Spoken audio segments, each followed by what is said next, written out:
സ്പേസിൽ ഇരുന്ന് പ്രധാന നരേന്ദ്രമോദിയോട് സംസാരിക്കുന്നു. ഞാൻ അവിടെ നിന്ന് കാണുമ്പോൾ എല്ലാം ഒരുപോലെയാണ് സംസാരിക്കുന്നത്. സ്പേസിലാണ്. സ്പേസിൽ മനുഷ്യൻ പോകും. ഇവിടെ ചർച്ച എന്താ? കേരളത്തിൽ സൂംബ വേണോ വേണ്ടേ? എന്താ ഇത്?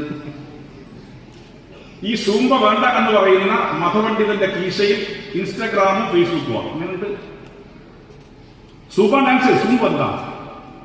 ലേറ്റ് 90s കൊളംബിയയിൽ രൂപപ്പെട്ട എക്സസൈസും ഡാൻസും അടങ്ങിയ ഒരു പ്രോഗ്രാമാണ് സൂംബ. ആൽബർട്ടോ പെരസ് എന്നാണ് അതിന്റെ പേര്. അദ്ദേഹം ഒരു ഡാൻസ് മാസ്റ്ററായി. എന്താ ഇതിന്റെ ഉദ്ദേശം? നിങ്ങളുടെ മുടി മുതൽ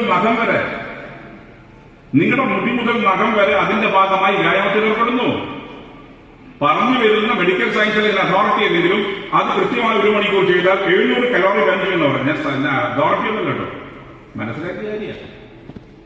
അതിപ്പോ കളിച്ചുവിട്ടല്ല. സൂംബ കളിക്കണോ വേണ്ടേ?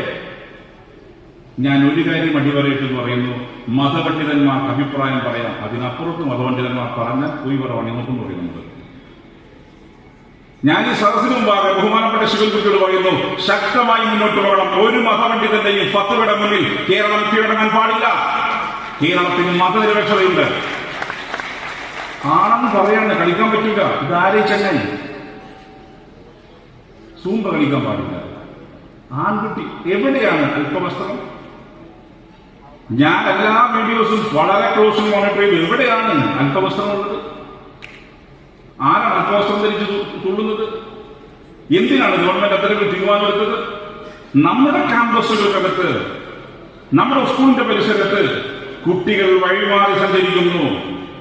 പലതരത്തിലുള്ള അരാജക ശക്തികൾ അവർക്കിടയിൽ ഡ്രഗ്സ് കൊടുക്കുന്നു. കുട്ടികൾ അതിനറിയപ്പെടുന്നു.